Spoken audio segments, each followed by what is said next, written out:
Ready start. सभापति महोदय, अध्यक्ष महोदय और मित्रों, आपने अध्यक्ष महोदय से मेरी भरपूर प्रशंसा सुनी है।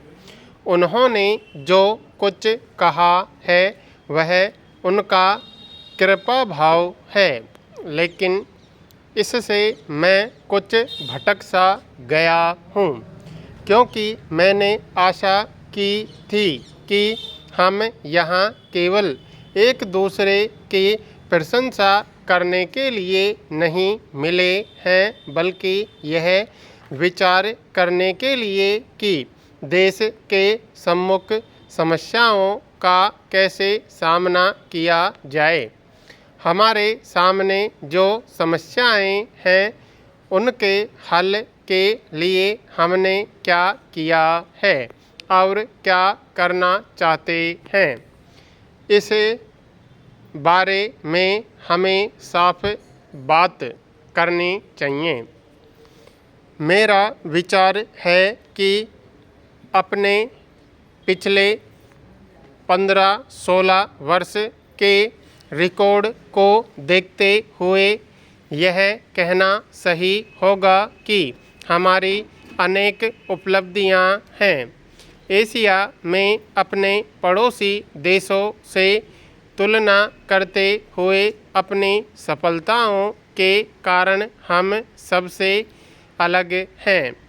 दूसरे देशों में अनेक परिवर्तन, राज्य विप्लव, फौजी तानाशाही और इसी प्रकार की घटनाएं हुई हैं, लेकिन कभी कभी एक दूसरे पर चिल्लाने के बावजूद भी हम शांतिपूर्वक और संविधान के अनुसार आगे बढ़ते जा रहे हैं। यह जीने का शायद घिसा पिटा तरीका अनुभव हो, लेकिन ऐसा करना कोई साधारण उपलब्धि नहीं है।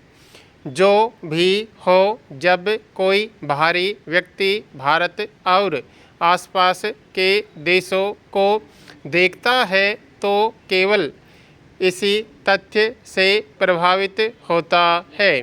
हमें याद रखना चाहिए कि हम जिस लोकतंत्र का दावा करते हैं, जिस पर चलते हैं, अधिकांश देशों में उसका विकास नहीं हुआ है। पश्चिम यूरोप में भी इसमें कुछ परिवर्तन हो रहे हैं। हमने जिस लोकतंत्र की स्थापना की थी वह अधिकतर ब्रिटिश और अंशतः अमेरिकी ढंग से लिया गया था। अमेरिकी संघीय ढांचे से हमें कुछ विचार मिले, लेकिन हमने जिस संसदीय शासन प्रणाली को अपनाया है वह अनिवार्यतः ब्रिटिश है।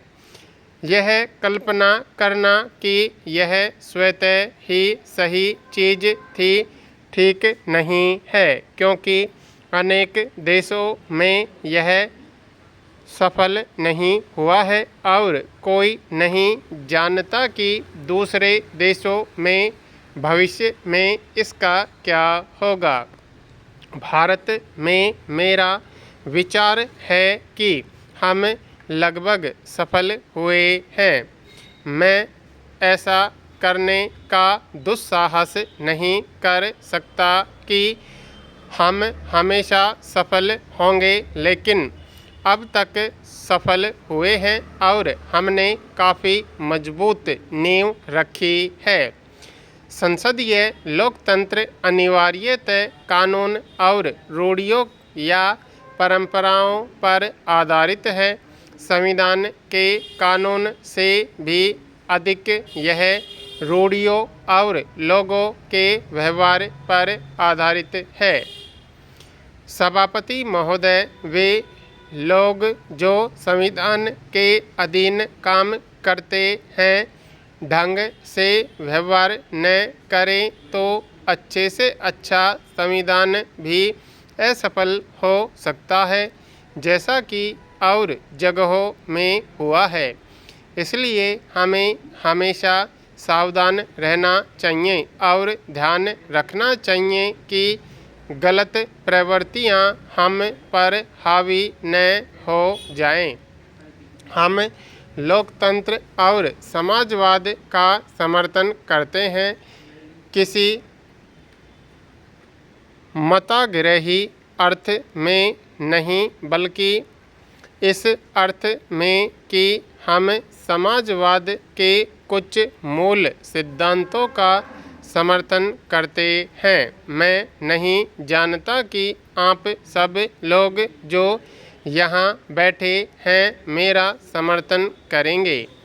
यदि मैं कहूँ कि हम लोकतांत्रिक समाजवाद का समर्थन करते हैं, शायद आप में से कुछ लोग मेरा साथ नहीं देंगे, लेकिन भारत की अधिकतर राजनीतिक पार्टियां, जिनमें कई दूसरे विषयों पर मतभेद हों, कहती हैं कि वे लोकतांत्रिक समाजवाद का समर्थन करती हैं। यद्यपि कुछ पार्टियां समर्थन नहीं करती। महत्वपूर्ण बात यह है कि हम इस बात पर स्पष्ट हों कि हम किस बात का समर्थन करते हैं, क्योंकि जब तक हम इसके बारे में स्पष्ट नहीं होंगे, हर कदम परेशानियों में फंस सकते हैं। विदेशी नीति की बात लीजिए, हम किस बात का समर्थन करते हैं? आमतौर पर हम राष्ट्रों के बीच शांति और मित्रता का समर्थन करते हैं। हम उपनिवेशवाद के अंत और गुटनिरपेक्षता का समर्थन करते हैं। इसका मतलब है कि हम स्वयं को किसी भी शक्ति गुट के साथ नहीं जोड़ते।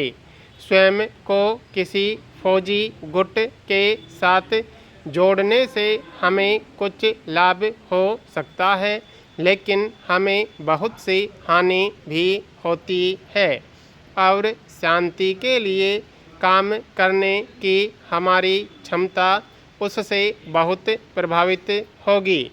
मोटे तौर पर कहूँ तो यह गुटनिरपेक्षता देश की लगभग हर पार्टी द्वारा स्वीकार की गई है। कुछ लोग जो इसे स्वीकार करते हैं कि हम गुटनिरपेक्षता का पूर्ण एवं खुले दिल से समर्थन करते हैं, हम सिद्धांततः और व्यवहारतः किसी विशेष प्रकार के गुटनिरपेक्षता का पालन करें। कुछ दूसरे चाहते हैं कि हम कहें कि वे गुटनिरपेक्ष हैं, लेकिन व्यवहार वैसा न करें।